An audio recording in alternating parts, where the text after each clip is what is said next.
అందరికీ నమస్కారం అండి. ఈరోజు మన రాజమండ్రిలోని ఒక చాలా పెద్ద ప్రమాదమే సంభవించిందండి. అది మన రాజమండ్రిలోని మెయిన్ సెంటర్ అయిన జాంపేట నందు గల మున్సిపల్ కాంప్లెక్స్ యొక్క మొదటి భవనం యొక్క స్లాబ్ కూలి అక్కడ కిందనే ఉన్న దుకాణదారుల యొక్క వాహనాల మీద మరియు కస్టమర్ల యొక్క పార్కింగ్ చేసిన వాహనాల మీద కూడా ఆ శిథిలాలు పడడం వలన అక్కడున్న వాహనాలని నుజ్జు అయిపోయినాయండి. చాలా వరకు డ్యామేజ్ బాగా జరిగింది వాహనాలకి. కానీ అదృష్టం ఏంటంటే అక్కడ ఎవరికి కూడా ఏ విధమైన ప్రమాదము ఏం జరగలేదని చెప్పి దుకాణదారులు అక్కడున్న స్థానికులు చెప్తున్నారండి. అది మనం అదృష్టంగానే అనుకోవాలి. మీరు చూస్తే ఇక్కడ గమనిస్తే ఇక్కడ పార్క్ చేసి ఉన్న వాహనాలు మరియు అక్కడ పడడం వల్ల నుజ్జును జైపోయిన దృశ్యాలు మీరు చూస్తున్నారు. ఆ పక్కనే ఉన్న షాప్ కూడా ఉంటుంది. అదృష్టవశాత్తు ఆ షాప్ మీద కూడా ఏమీ పడలేదు. మీరు గమనిస్తే ఇక్కడ రాళ్ళు కూడా చాలా వరకు రోడ్డు వరకు వచ్చేసి ఉన్నాయి.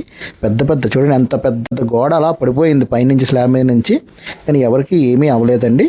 ఇక్కడ మీరు కూడా చూస్తే ఆ పైనుంచి పడిన రాళ్ళు అక్కడ పార్క్ చేసి ఉన్న వాహనాల మీద పడడం వల్ల ఆ వాహనాలన్నీ కూడా చాలా వరకు దెబ్బతిన్నాయనే చెప్పొచ్చండి.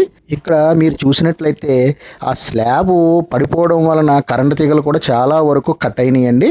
వాటి వల్ల కూడా ప్రజలకు ఏ విధమైన నష్టము సంభవించలేదు అదృష్టవశాత్తు. ఆ పడిపోయిన కరెంటు తీగలు సరిచేయడానికి లైన్ మ్యాన్ గారు వచ్చి ఆ కరెంటు తీగలన్నింటినీ సరిచేస్తున్నారండి. ఇటువంటి శిథిలావస్థకు చేరిన భవనాల విషయంలోనే జాగ్రత్తగా ఉంటారని ఆశిస్తున్నాను.